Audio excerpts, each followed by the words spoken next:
আসসালামু আলাইকুম। সবাইকে স্বাগত জানাচ্ছি। আমি নাসরুল হাসান তন্ময়। শুরুতে বিআরবি কেবল সংবাদ শিরোনাম।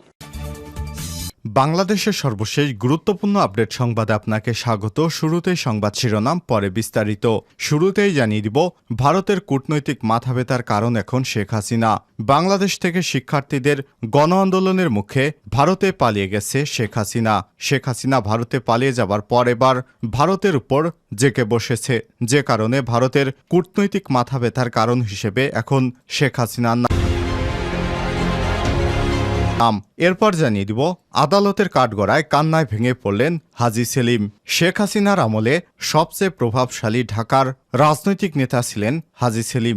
এমন কোনো অপরাধ নেই যা তিনি করেননি। মানুষের বাড়িঘর দখল, মানুষকে পিটিয়ে হত্যা করা সহ নানা অপকর্মের মূল হোতা এই হাজী সেলিম। অথচ হাজী সেলিম এবার পুলিশের হাতে ধরা পড়ে কাঠগড়ায় কান্নায় ভেঙে পড়লেন। মনে হলো তিনি কোনো অপরাধী করেননি। এদিকে সাবেক মন্ত্রী আনোয়ার হোসেন মঞ্জু গ্রেপ্তার। জাতীয় পার্টির জেপি চেয়ারম্যান এবং সাবেক মন্ত্রী আনোয়ার হোসেন মঞ্জুকে গ্রেপ্তার করেছে ঢাকা মহানগর পুলিশের গোয়েন্দা বিভাগ ডিবি। সোমবার 2 সেপ্টেম্বর বিকেলে রাজধানীর ধানমন্ডি এলাকা থেকে তাকে গ্রেপ্তার করা হয়। এবারে জানাবো, ঢাকার সঙ্গে সম্পর্ক জোরদার করবে মার্কিন যুক্তরাষ্ট্র। বাংলাদেশের অন্তর্বর্তীকালীন সরকারের প্রতি সমর্থন অব্যাহত রাখার পাশাপাশি মার্কিন যুক্তরাষ্ট্র সম্পর্ক আরও বিভিন্ন বিষয়ে ঢাকার সঙ্গে সম্পর্ক জোরদার করবে।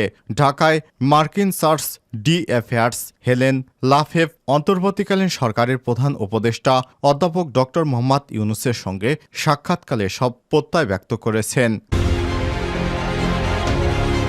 এদিকে ভারপ্রাপ্ত পররাষ্ট্র সচিব খুরশেদ আলম, পররাষ্ট্র মন্ত্রণালয়ের মেরিটাইম অ্যাফেয়ার্স সচিব রিয়ার অ্যাডমিরাল অবসরপ্রাপ্ত মোহাম্মদ খুরশিদ আলমকে ভারপ্রাপ্ত পররাষ্ট্র সচিব হিসেবে দায়িত্ব দেওয়া হয়েছে। অন্তর্বর্তীকালীন সরকারের নির্দেশনা থেকে এই আদেশ দেওয়া হয়েছে। পরবর্তী নির্দেশ না দেওয়া পর্যন্ত এই দায়িত্বে থাকবেন তিনি।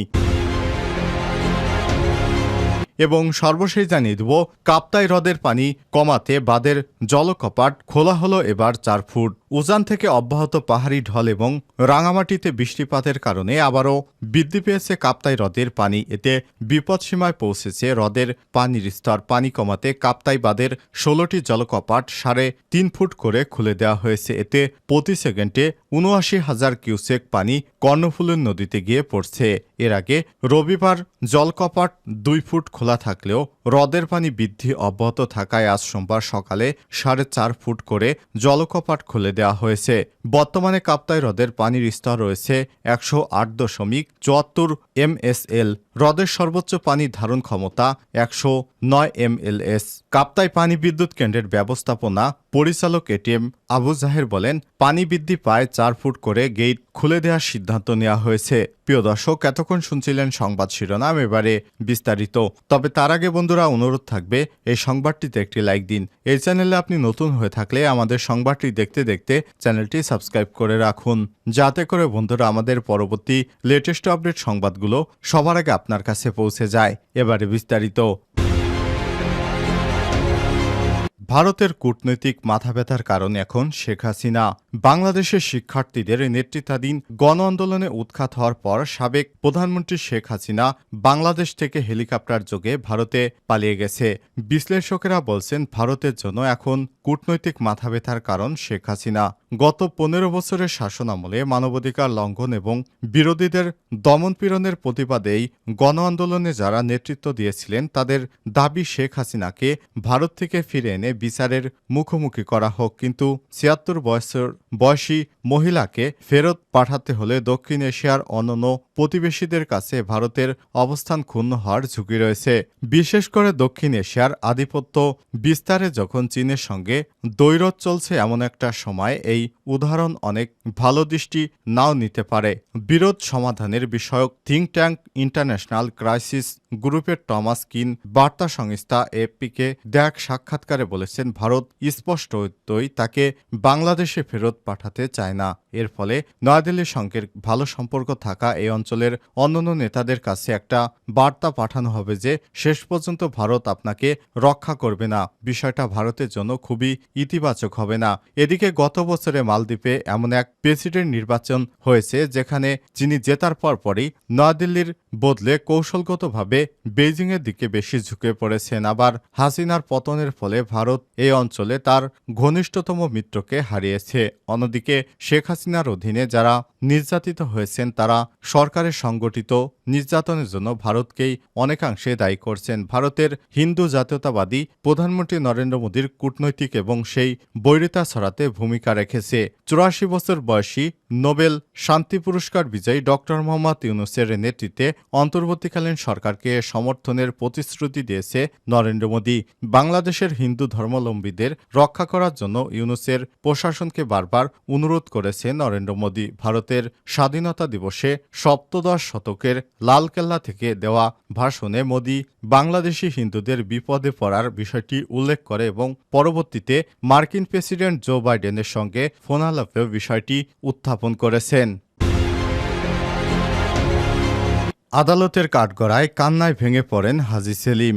সাইফুল্লাহ হত্যার অভিযোগে লালবাগ থানার মামলায় ঢাকা ৭ আসনের সাবেক সংসদ সদস্য হাজী মোহাম্মদ সেলিমকে আজ সোমবার ২ সেপ্টেম্বর আদালতে হাজির করা হয়। আদালতের কাঠগড়ায় তোলার পর কান্নায় ভেঙে পড়েন হাজী সেলিম। পরে হলফনামায় স্বাক্ষর নিতে চাইলে তিনি স্বাক্ষর করতে পারেন না বলে জানান। পরে তার টিপসই নিয়ে আদালতে তার পক্ষে হলফনামা দাখিল করেন আইনজীবী প্রাণগোপাল নাথ। এর আগে গতকাল রবিবার রাতে রাজধানীর বংশাল থানা এলাকা থেকে তাকে গ্রেপ্তার করা হয়। পরে সাইফুল্লাহ হত্যার অভিযোগে লালবাগ থানার মামলায় ঢাকা ৭ আসনের সাবেক সংসদ সদস্য হাজী মোহাম্মদ সেলিমকে ১০ দিনের রিমান্ডে নিতে আবেদন করা হয়। গত ১৮ জুলাই বৈষম্যবিরোধী ছাত্র আন্দোলনের সময় লালবাগের আজিমপুর সরকারি আবাসিক এলাকায় আইডিয়াল কলেজের প্রথম বর্ষের ছাত্র খালিদ হাসান সাইফুল্লাহ গুলিবিদ্ধ হয়ে মারা যান। এই ঘটনায় তার বাবা কামরুল হাসান ১৯ আগস্ট লালবাগ থানায় হত্যা মামলা দায়ের করেন। সাবেক প্রধানমন্ত্রী শেখ হাসিনা সহ ৫২ জনকে আসামি করা হয়েছে। সাবেক মন্ত্রী আনোয়ার হোসেন মঞ্জু গ্রেপ্তার। জাতীয় পার্টির জেপি চেয়ারম্যান এবং সাবেক মন্ত্রী আনোয়ার হোসেন মঞ্জুকে গ্রেপ্তার করেছে ঢাকা মহানগর পুলিশ গোয়েন্দা বিভাগ ডিবি। সোমবার ২ সেপ্টেম্বর বিকেলে রাজধানীর ধানমন্ডি থেকে তাকে গ্রেপ্তার করা হয়েছে। ঢাকা মহানগর পুলিশের যুগ্ম কমিশনার গোয়েন্দা উত্তর মোহাম্মদ রবিউল হোসেন ভূঁইয়া কালবেলাকে বিষয়টি নিশ্চিত করে বলেছেন, ধানমন্ডি এলাকা থেকে আনোয়ার হোসেন মঞ্জুকে গ্রেপ্তার করা হয়েছে। তিনি জানান, আনোয়ার হোসেন মঞ্জু ৫টি হত্যা মামলার আসামি।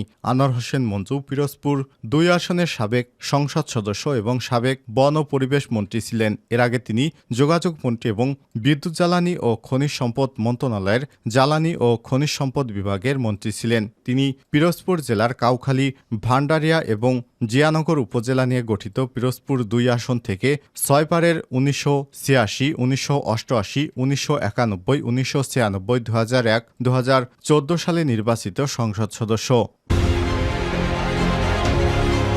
ঢাকার সঙ্গে সম্পর্ক জোরদার করবে মার্কিন যুক্তরাষ্ট্র।